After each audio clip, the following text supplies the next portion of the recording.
인생의 비전을 어떻게 찾을 수 있나요? 인생의 비전을 어떻게 찾을 수 있나요? 우리 청년의 때에 가장 중요한 질문 중 또 한 가지죠. 내 꿈은 무엇일까? 이 청년의 때 보통 이제 뭐 청소년 시기부터 시작해서 우리가 20살이 돼서 성인이 되고, 그리고 또 이렇게 자신의 인생의 어떤 방향과 자리를 잡기까지 사실은 끊임없이 우리가 사실은 고뇌하고 고민하는 부분이죠. 또 자신의 전공을 선택했다 할지라도 내가 어떤 삶을 앞으로 또 살아가야 할 것인가, 또 어떻게 직업을 찾게 되고, 때로는 이렇게 또 취업을 열심히 해서 또 취업을 하게 되었지만, 또 취업의 전선에서 또 직장 생활을 하면서도 또 때로는 이것이 정말 나의 인생인가? 나는 이렇게 쭉 살아가면 되는 것인가 하는 어떤 인생의 비전, 나의 인생의 가치, 방향성에 대해서 청년 때에는 끊임없이 고민하고 고뇌하죠. 여러분들 꿈을 가지고 살고 계신가요? 그렇죠? 내 꿈은 무엇일까? 나는 무엇을 위해 살면 될까? 또 어떤 직업을 가지면 좋을까? 뭐 어린 시절부터 꿈이 분명하셨던 분들도 계신 줄 압니다. 뭐 대통령 이런 꿈들 이제 여러분들 아직도 잘 유지하고 계시죠? 네. 그런 꿈이 분명하신 분들도 있지만, 또 무엇을 해야 될지 이렇게 모르는 사람들도 사실은 요즘 너무너무 많습니다. 그리고 오늘날 뭐 요즘은 많이 안 쓰지만 뭐 이제 얼마 전까지도 청년들은 M4 시대 해가지고 뭐 포기할 게 너무 많은 시대, 현실이 너무 어렵고 또 많은 걸 얻고 꿈꾸기에는 사실은 현실이 너무너무 힘들어서 먹고 살기가 어렵다. 또 꿈을 펼치는 건 옛날 이야기다. 여러분, 비전이 정말 무엇일까요? 비전은 그냥 내가 살아가는 어떤 전공, 내 직업이 또 비전이라고만 이야기할 수 있을까요? 뭐 복잡하게 생각해. 그냥 현실이 어려운데 그냥 사람들은 그래서 요즘은 이렇게 얘기합니다. 뭐 그런 생각까지 우리 하지 말고 그냥 뭐 어떻게 먹고 살지만 생각해야죠. 이게 현실이죠. 라고 살아가기에 청년의 시간은 너무 사실은 소중하잖아요. 그렇죠? 그냥 모든 걸 포기하고 많은 사람들, 또 청년들은 생존이 비전이 된 시대가 되었습니다. 살아남는 것, 그렇죠? 현실 속에서 살아가는 거, 먹고 살아가는 문제, 요 생존이 비전인 시대.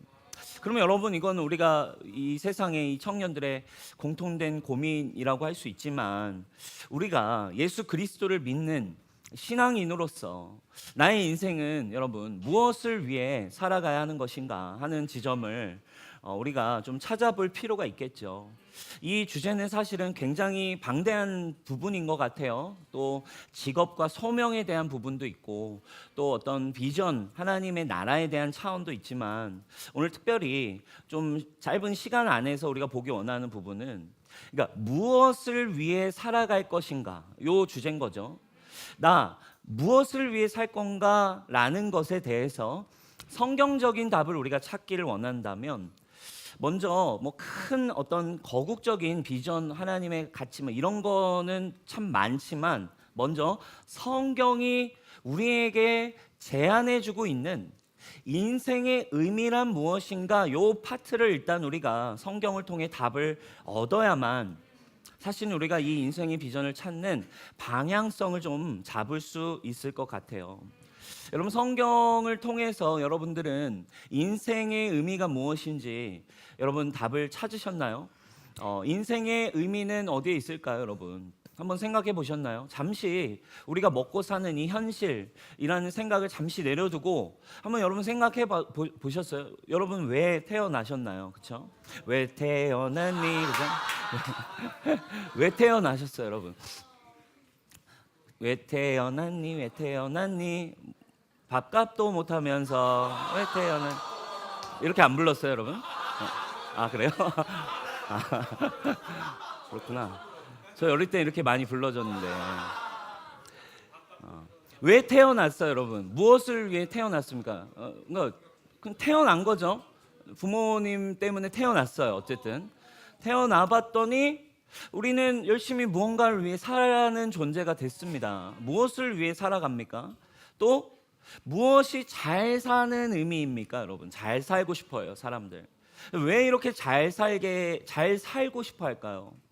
또 잘 사는 게 왜 이렇게 힘든 일일까요? 그러면 왜 태어났는지, 그리고 그러면 어떻게 사는 것이 여러분 행복한 인생이냐 이거죠. 그렇죠? 많은 사람들이 사실은 이 인생의 의미를 생각할 때 사실은 우리의 인생에 너무 분명한 진리가 있어요. 이거는 예수님을 믿지 않아도요, 이 세상에 태어난 모든 인류에게 놓여진 가장 분명하고 확고한 진리, 변하지 않는 거죠. 진리 하나가 있어요. 근데 많은 사람들은 이 진리에 관심을 잘 갖지 않아요. 그냥 어떻게 더 잘 살 수 있을까 하는 고민하다가 인생을 살아갑니다. 근데 여러분, 모든 인류에게 주어진 분명한 진리, 이거는 성경을 몰라도 알아요. 그게 뭐예요? 바로 죽음이라고 하는 진리예요.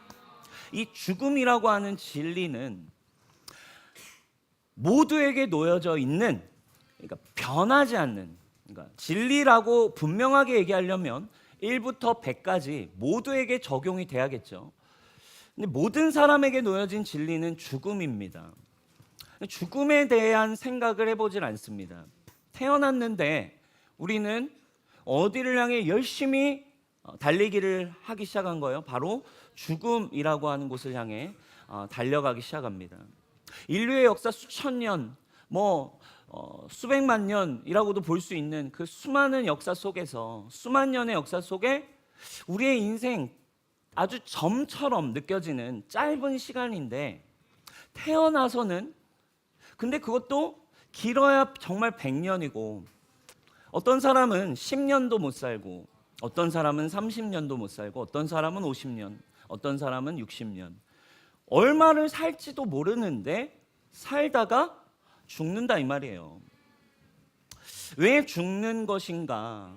그러니까 요거는 우리가 알 수 없는 영역이다 이거예요. 그러니까 이거는 어떻게 아무리 고민해봐도 그냥 모든 인류에게 공평하게 놓인 그냥 진리다 보니까 그딴 건 모르겠고 생각하면서 이제 그냥 일단 그건 모르겠고 죽는 건 어쨌든 죽는 거니까 죽지 않고 잘 사는 데에 이제 관심을 갖는 거죠.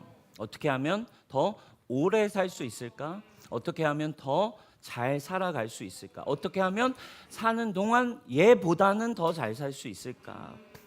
근데 여러분, 이 죽음이라는 이 모든 인류에게 놓여진 이 미래를 논하지 않고서는 사실은 우리의 인생의 미래와 인생의 의미를 논하는 게 사실은 조금은 어폐가 있다는 거죠. 이해하기가 어려워요.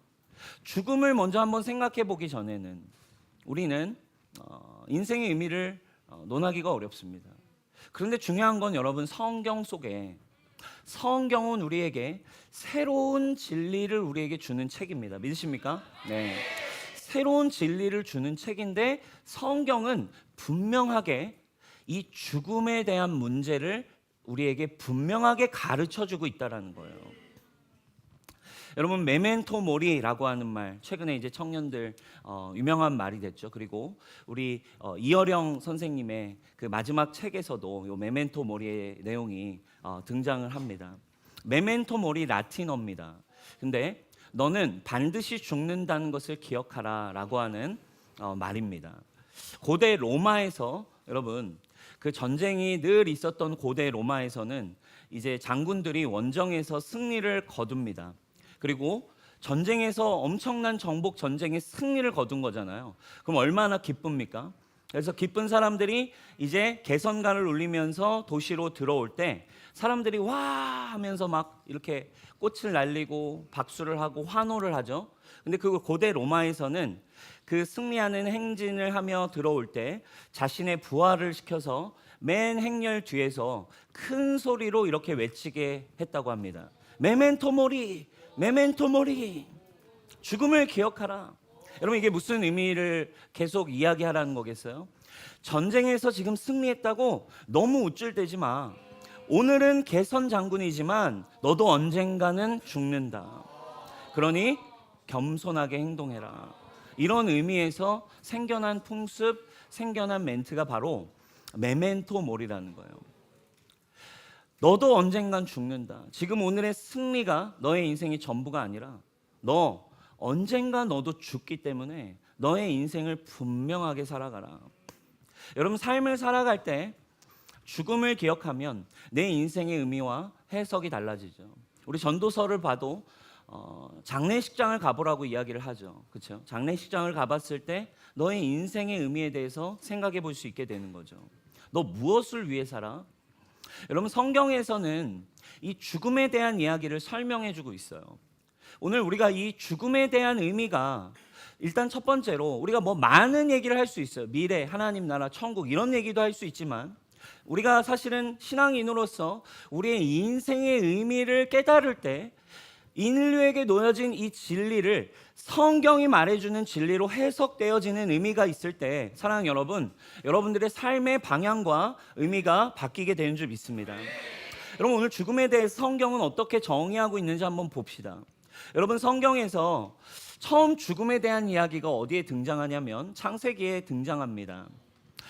아담과 하와를 지으신 뒤에, 인간을 지은 뒤에 바로 하나님은 죽음에 대한 이야기를 하십니다. 창세기 2장 16, 17절이에요. 우리 같이 한번 읽어보도록 하겠습니다. 같이 한번 읽어볼까요? 시작. 여호와 하나님이 그 사람에게 명하여 이르시되 동산 각종 나무의 열매는 네가 임의로 먹되 선악을 알게 하는 나무의 열매는 먹지 말라. 네가 먹는 날에는 반드시 죽으리라 하시니라. 아멘. 자, 천지를 창조하시고 동산 중앙에 선악과라는 나무를 만드신 뒤에는 한 가지를 얘기하세요. 모든 거 다 먹어도 돼. 근데 요 선악을 알게 하는 열매는 먹으면 안 돼. 이걸 먹으면 너는 죽어라고 처음으로 주님이 죽음에 대한 이야기를 하셨어요.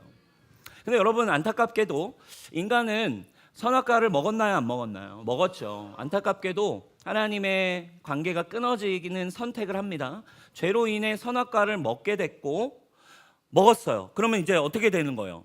하나님 뭐라고 말씀하셨어요? 죽어라고 했는데 이상해요, 여러분. 반드시 죽는다 했는데 아담과 하와가 먹고서 백설공주처럼 바로 쓰러졌나요? 안 쓰러졌어요. 먹었는데 백설공주처럼 안 죽었어요, 여러분. 왜 그럴까요? 우리가 아는 죽음은 기본적으로 우리 육신이 죽는 거예요. 근데 여러분, 먹었는데 하나님이 죽는다 했는데 안 죽었다고. 그럼 하나님의 말씀이 그냥 약간 하나님이 뭐 이렇게 그냥 협박했던 걸까요? 아니죠. 하나님의 말씀은 반드시 성취되죠. 그러면 하나님이 의미하고 계신 어떤 죽음의 의미와 그냥 우리가 알고 있는 단순한 죽음의 의미가 조금 차이가 있는 것 같아요. 성경이 말하는 죽음의 의미는 조금 더 깊은 것 같습니다. 그 의미는 어떤 의미일까요? 하나님이 말씀하신 죽음, 성경이 말하는 죽음의 의미는 성경을 보니까 크게 세 가지로 나와요. 근데 그 세 가지가 보니까 인간에게 점진적으로 찾아오는 걸 성경을 통해 우리는 볼 수 있습니다. 세 가지의 점진적 죽음. 죽음이 오긴 오는 거예요. 근데 인간이 3번 죽더라고요. 첫 번째 어떤 죽음이 찾아올까요? 바로 영적 죽음이 찾아옵니다. 에베소 2장 1절 말씀입니다. 우리 같이 한번 읽어볼까요? 시작. 불순종과 죄로 인하여 여러분은 영적으로 죽은 사람들이었습니다. 자, 첫 번째로 주님이 죽으리라, 죽어 임마, 너 그거 먹으면 죽는 거야, 한순간 죽음이 찾아왔어요. 어떤 죽음이었냐면 바로 이거는 영의 죽음이에요. 영이신 하나님은 육신이 아니시죠. 영이세요. 말씀으로 존재하세요. 근데 그분이 인간의 육체를 만드신 후에 성경을 보면 생기를 코에 후 하고 그분의 영을 불어넣으시자 우리 안에도 영이 존재했고 영으로 말미암아 살아가는 그런 혼적 존재, 네페시, 인간이 되었습니다. 근데 우리 안에도 영이 있었기 때문에 하나님의 영이 우리 안에 거하시고 우리와 함께하고 계셨기 때문에 하나님과 교제를 할 수 있었어요. 하나님의 말씀을 듣고 하나님의 말씀을 따라 순종할 수 있었는데 첫 번째로 무엇이 죽어버렸어요? 하나님의 말씀을 불순종함으로 이제 하나님을 알고 하나님을 경험할 수 있는 우리의 영이 그 순간 죽어버렸습니다. 그래서 에베소서도 우리가 표현합니다. 우리는 다 태어나 있는데 우리 보고 어떤 존재래요? 우리는 이미 죽은 존재들로 태어난 거래요. 뭐가 죽은 존재? 쉬운 성경에 아주 잘 풀어서 설명했어요. 영적으로 죽은 사람으로 태어난 거래요. 하나님이 우리 안에 그래서 더 이상 거하실 수 없이 죄인으로 그래서 모두가 태어납니다. 그게 바로 인류에게 찾아온 죽음의 비극의 서막이 시작된 거죠. 그래서 모든 사람은 태어나긴 하는데 영이 죽은 채, 하나님을 알 수 없는 채. 그래서 인간은 더 이상 하나님을 마음에 둘 수 없어요. 하나님을 먼저 찾아갈 수가 없는 존재. 로마서 1장 28절에 얘기하죠. 또한 그들이 하나님을 두기를 싫어하는 존재가 됐어요. 더 이상. 왜? 영적으로 영이 죽어버려서. 그래서 인간의 영은 죽었습니다. 근데 뭐는 가지고 태어납니까? 육신은 남은 채로 태어나는 상태라서 태어나서는 어떤 방향으로 사는 거예요? 하나님은 몰라. 하나님을 알고 싶지도 않아. 하나님 마음에 두고 싶어 하질 않아. 그냥 태어난 육신대로 그냥 내가 육신이 느끼고 바라고 원하는 대로. 육신은 먹어야 돼. 먹지 않으면 죽어. 그러니까 먹고 싶은 대로, 내가 잘하고 싶은 대로 이렇게 살아가는 존재가 됐어요. 에베소서 2장 2절과 3절은 그 부분을 또 잘 표현합니다. 아까 얘기한 1절 뒤에 설명이에요. 세상 사람들과 똑같이 살고 땅 위에 권세 잡은 악한 세력에 순종하였습니다. 이 악한 영은 지금도 하나님을 대항하는 자들의 마음속에서 활동하고 있습니다. 우리 모두 저들과 똑같이 죄된 본성을 쫓아 행하고 육체와 마음이 원하는 대로 마음대로 사는 존재로 살 수밖에 없다는 거예요. 여러분, 우리가 하나님을 모르고 왜 태어나긴 태어났는데 뭘 위해 살지? 나 뭐야? 원래는 영이신 하나님에 의해 창조되었고 하나님과 관계 맺고 하나님 안에 거하는 존재였어요. 근데 우리의 영이 먹음으로 죽음이 찾아와서 이 저주 가운데 죄인의 삶으로 육체와 마음이 원하는 대로 살 수밖에 없는 인생이 되어버린 거죠. 무엇을 위해 사는지도 모르고 그냥 삶의 비전은 뭐예요? 육신이 말하는 대로. 배고파, 힘들어, 죽지 않고 잘 살 수 있는 방법, 그것만을 추구하며 살 수밖에 없게 됐죠. 그래서 태어난 사람들의 비전은 죽음 이런 거 모르겠어, 하나님 모르겠어, 일단 잘 살고 보자. 이것이 모든 사람의 당연한 비전이 되어버린 거예요. 여러분은 어떤 식으로 살고 계세요? 하나님 만나셨나요? 하나님을 만났는데 혹시 아직도 그냥 먹고 사는 것이 육체가 주는 대로 사는 게 여러분들의 혹시 비전입니까? 이게 첫 번째 우리에게 찾아온 죽음이었어요. 근데 이게 끝이 아니었어요. 인간에게 또다시 두 번째 죽음의 운명이 놓여졌습니다. 어떤 죽음이 찾아오나요? 바로 태어나긴 태어나는데 이 육체가 또 어떻게 돼요? 죽어요. 육체의 죽음이 우리에게 찾아왔어요. 죄를 범한 뒤에 인간에게 하나님은 너희가 이제 그 육체도 죽게 될 것이다 라고 운명을 이야기하십니다. 창세기 3장 19절 우리 같이 한번 읽어보겠습니다. 시작.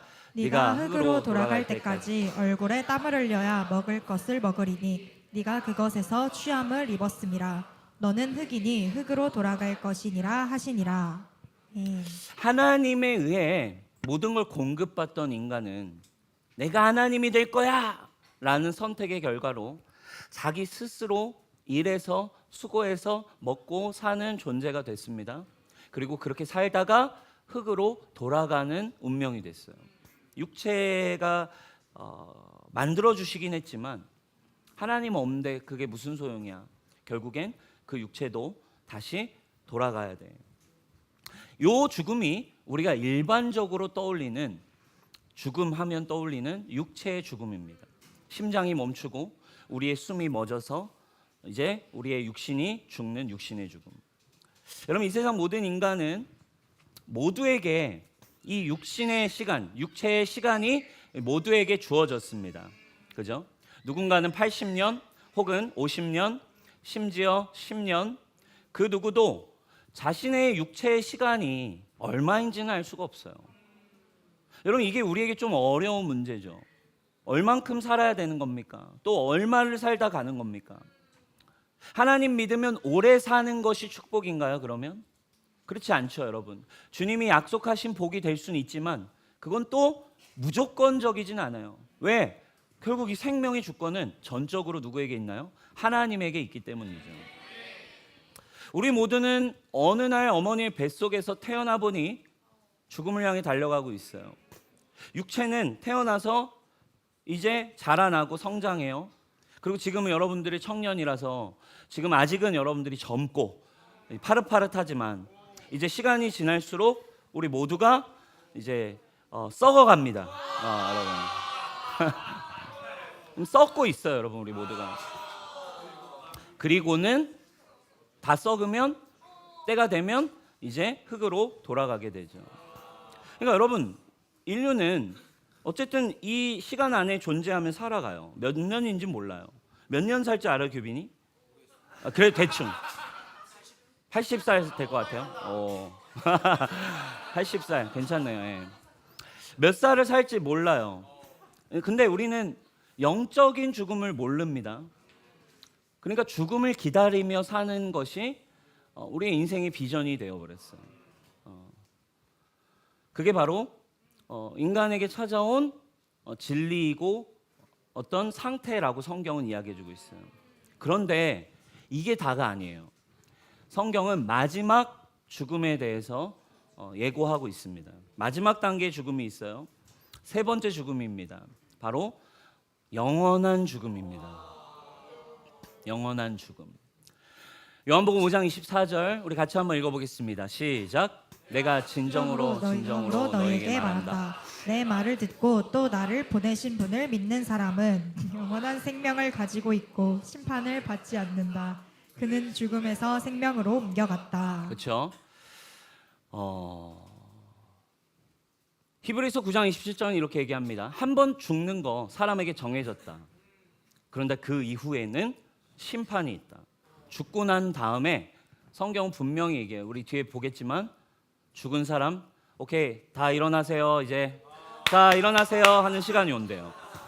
그죠? 요한복음 5장 27절에서 29절입니다. 예수님이 심판주로 오세요.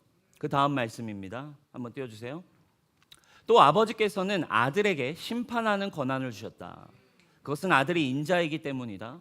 이 말에 놀라지 말아라. 무덤 속에 있는 사람들이 다 그의 음성을 들을 때가 온다. 선한 일을 한 사람들은 부활하여 생명을 얻고 악한 일을 한 사람들은 부활하여 심판을 받는다. 성경이 말하는 또 하나의 진리가 있죠. 모든 사람은 죽는다. 근데 이제 주님이 심판주로 오실 때 이제 주님이 자 기상 하시는 때가 온다. 그럼 모두가 부활해요. 부활합니다. 그게 문제입니다. 모두가 다시 다 부활해서 이제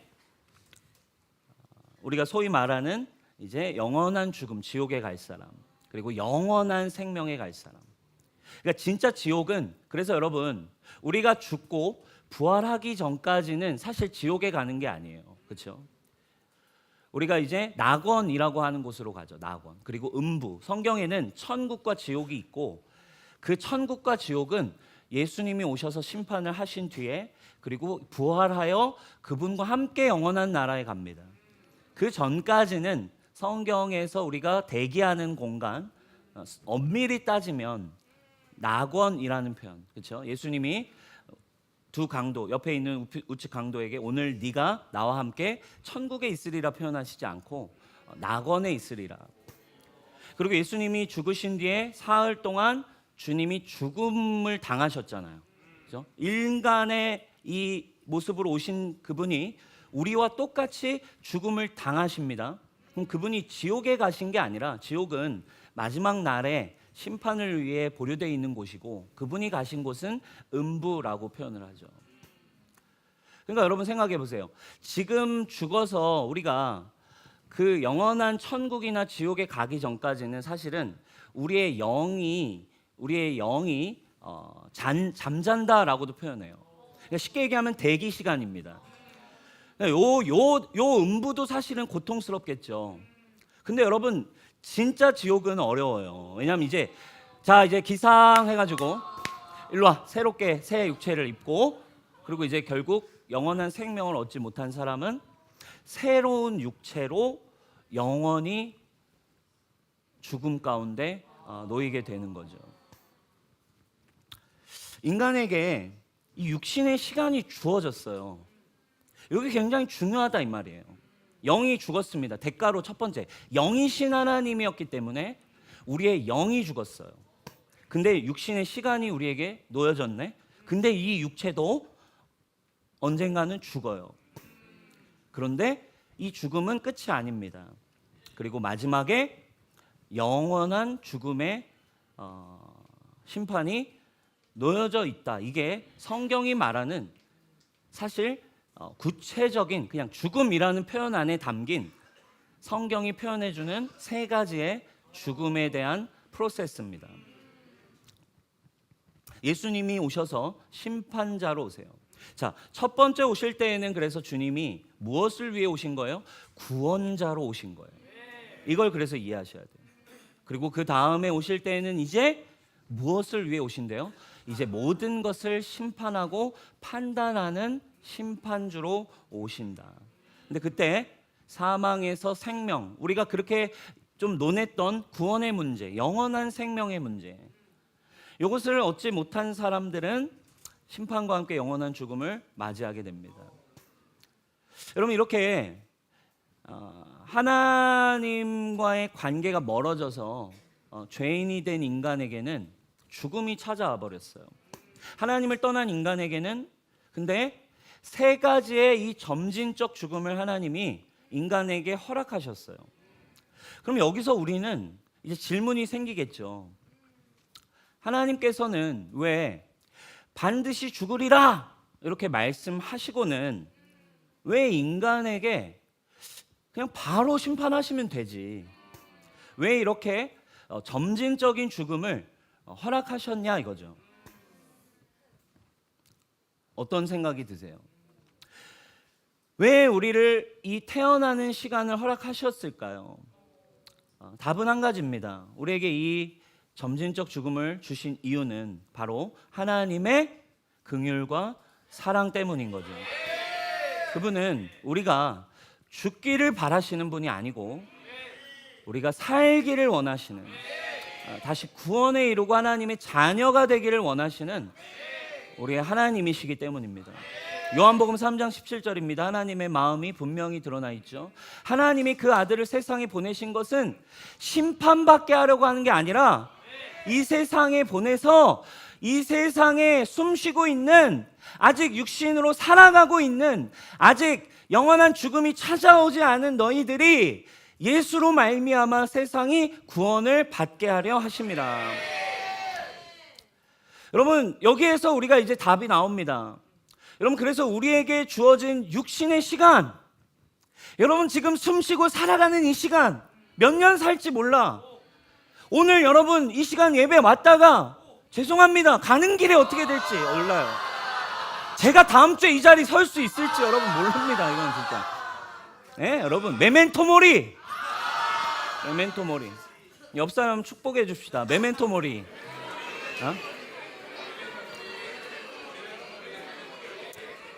여러분, 뭐예요? 우리에게 주어진 이 육신의 시간, 우리에게 주어진 이 숨쉬는 몇 년일지 모르는, 오늘이 마지막일 수도 있는 이 시간은 하나님이 우리에게 주신 찬스, 기회인 줄 믿으시기 바랍니다. 어떤 기회입니까?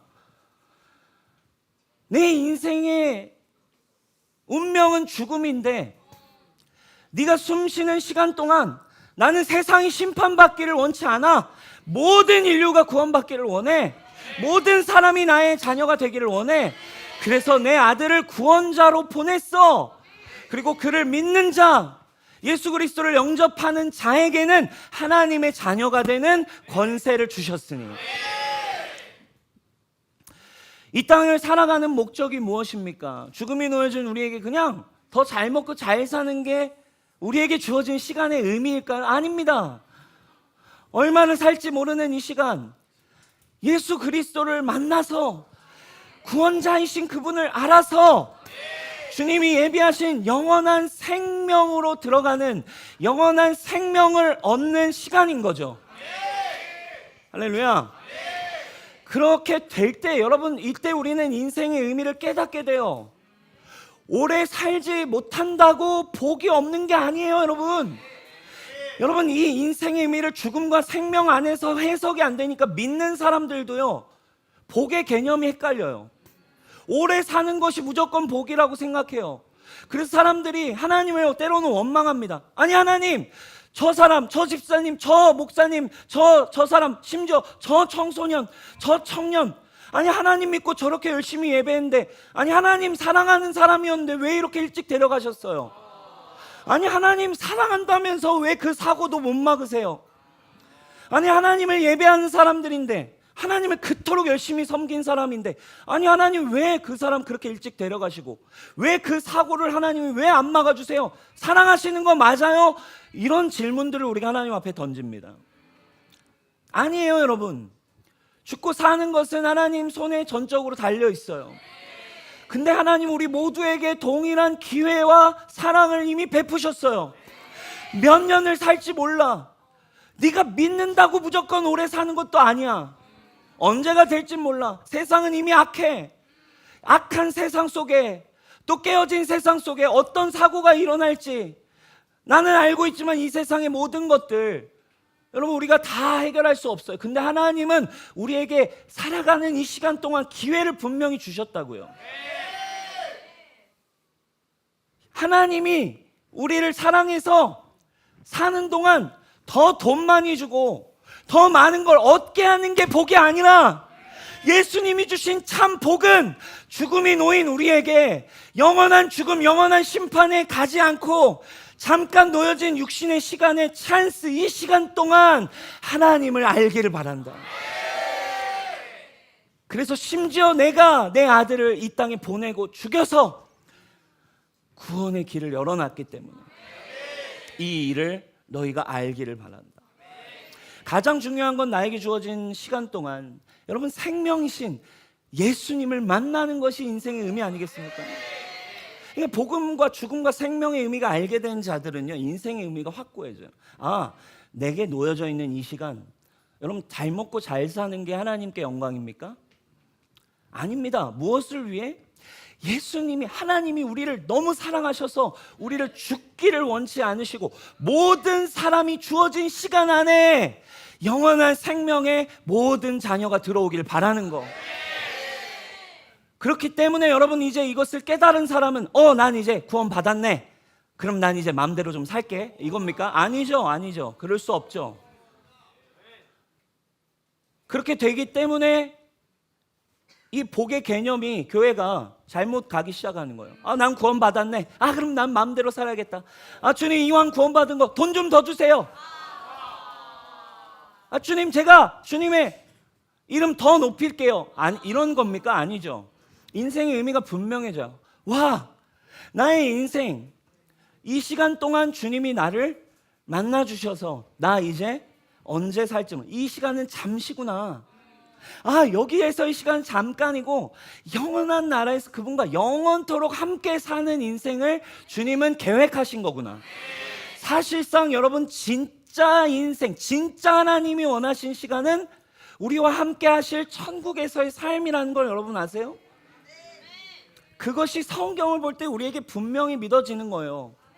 그렇기 때문에 이 잠깐의 시간은 아주 잠깐인 시간, 영원이라는 시간에 비하면 점도 안 되는 이 시간 동안 그 하나님의 마음, 그리고 예수님이 우리 안에 거하시기 시작한대요. 무엇을 위해 거하시겠어요? 우리와 함께 연합하셔서 그 예수님의 소원이 뭐예요?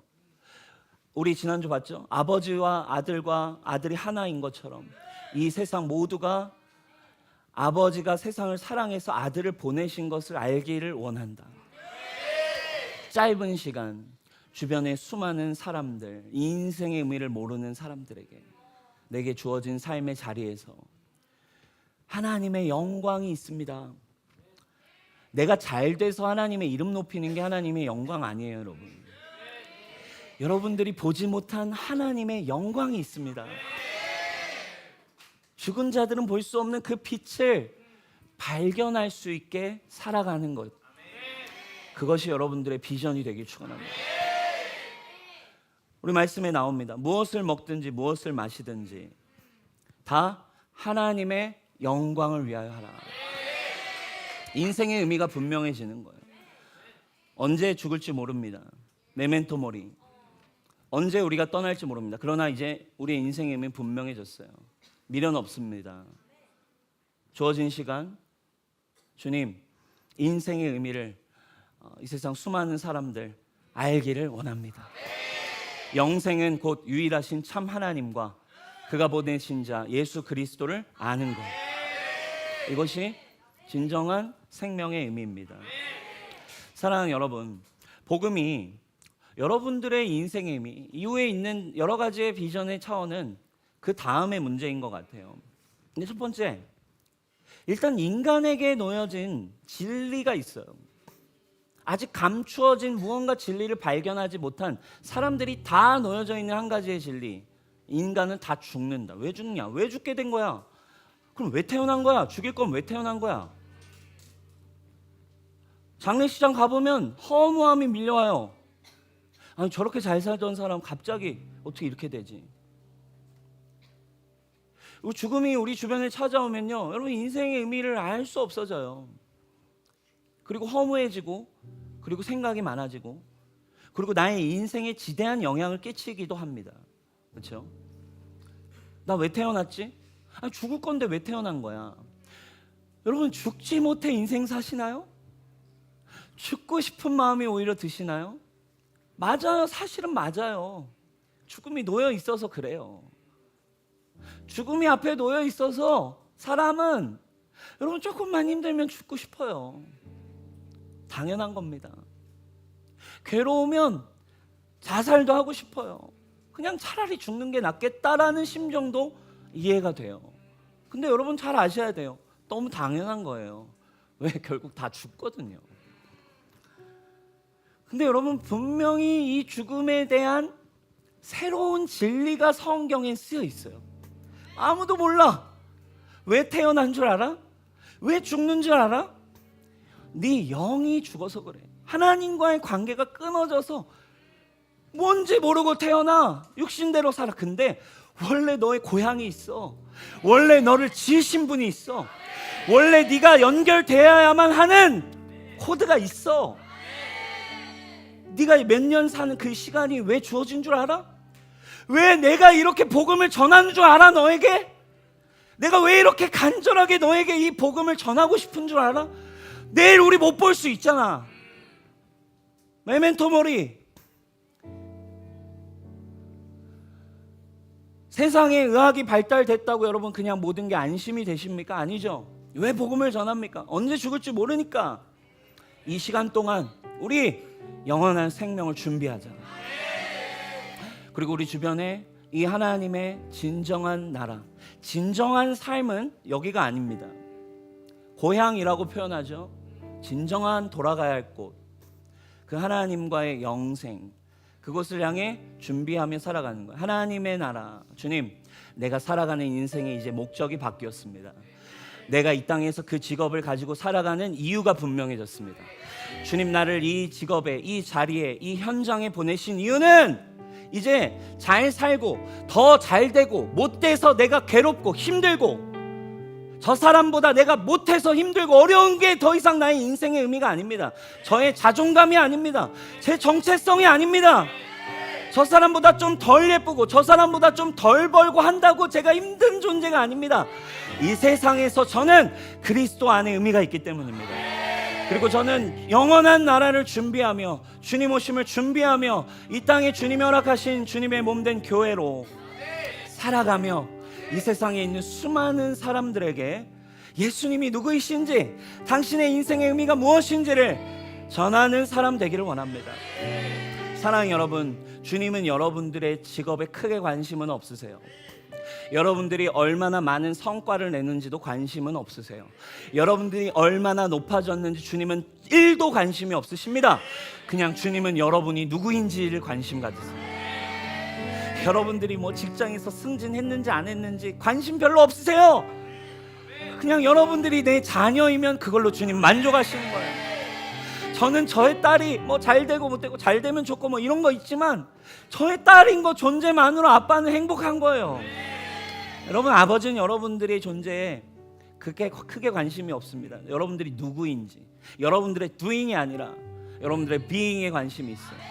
사랑하는 여러분, 목적 없이 죽음이 놓인 사람 마냥 살지 마시고 이제 여러분들에게 죽음의 문제를 해결하신 예수 그리스도 안에서 사랑하는 여러분, 인생의 의미 분명한 인생 가지고 살아가십시오. 음악을 하십니까? 영생, 살아계신 하나님의 생명을 사람들이 알 수 있는 힌트를 주는 음악을 하세요. 여러분들의 직장 생활 하고 있습니까? 그 직장의 자리에서 여러분들을 통해 참 소망이 무엇인지를 물어볼 수 있는 기쁨의 삶을 사십시오. 예수님이 여러분들에 거하셔서 나에게 기쁨이 있다라는 삶을 보여주십시오. 똑같이 죽고 싶다라는 말을 하는 크리스찬 아닙니다. 여러분, 이건 교회가 아닙니다. 우리 뉴스홈교회 사랑하는 우리 모든 청년 여러분, 삶의 소망이 있기를 축원합니다. 예수님이 여러분 안에 거하시기에 여러분 두려워할 이유가 아무것도 없죠. 죽음은 우리 것이 아니기 때문에. 여러분, 버킷리스트라는 말이 있어요. 죽기 전에 꼭 해보고 싶은 일을 이야기하죠. 죽기 전에 해보고 싶은 일. 여러분, 크리스천의 버킷리스트는 뭐가 되겠습니까? 죽기 전에 해보고 싶은 일이긴 한데 영원한 나라에 가서는 절대로 해볼 수 없는 걸 해야 하지 않겠습니까? 그렇죠? 성경을 읽고 예수를 믿는다면 여기가 전부가 아니고 새로운 나라가 우리의 인생의 제대로 된 시작이구나를 믿는 거예요. 그러니까 그 나라에 가기 전에 이 짧은 시간 여기에서만 할 수 있는 일을 해야겠다가 사실 크리스천의 버킷리스트겠죠. 근데 여러분 보니까 그 영원한 나라에 가기 전에 여기에서 살 때만 할 수 있는 두 가지의 버킷리스트가 있더라고요. 첫 번째는 뭐냐면 죄 짓는 일. 죄 짓는 일은 거기 가면 못해요. 아쉽잖아. 거기 가서 주님 죄를 못 짓는다니. 죄 짓는 거, 불순종하는 거. 또 한 가지가 있어요. 또 한 가지는 뭐냐면 바로 이 복음을 전하는 일. 거기 가서는 절대 할 수 없어요.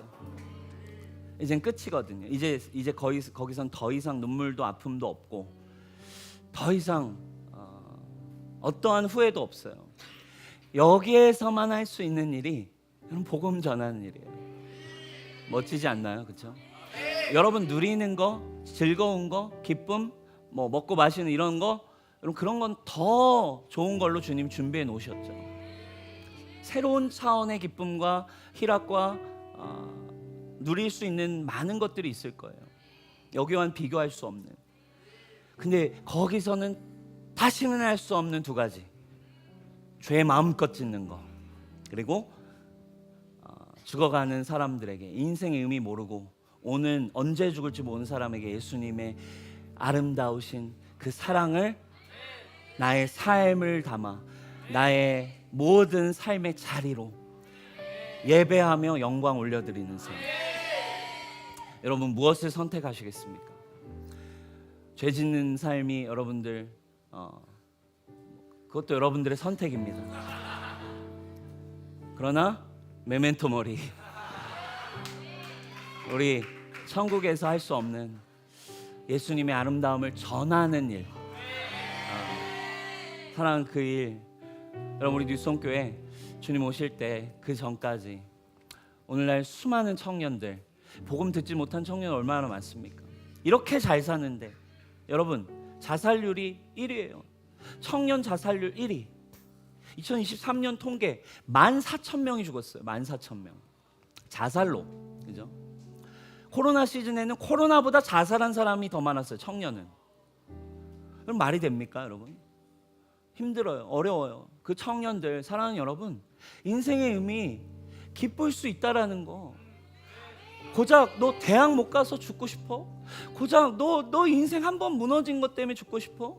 아니야. 사랑하는 여러분, 우리가 그 인생의 의미, 먼저 첫 번째 여기 있는 여러분 참 자유를 주님 안에 누리시기 바래요. 세상이 정해놓은 기준이 여러분들의 정체성이 아닙니다. 하나님 안에서 인생을 발견하십시오. 그리고 여러분 멋지게 여러분들의 이 청년의 때에 꿈꾸며 하나님이 주신 생각을 가지고 성령이 오셔서 주시는 꿈을 가지고 여러분 살아가는 인생 되기를 주님의 이름으로 축복합니다. 우리 하나님께 영광의 박수 올려드립시다. 우리 자리에 일어나서 함께 찬양할까요?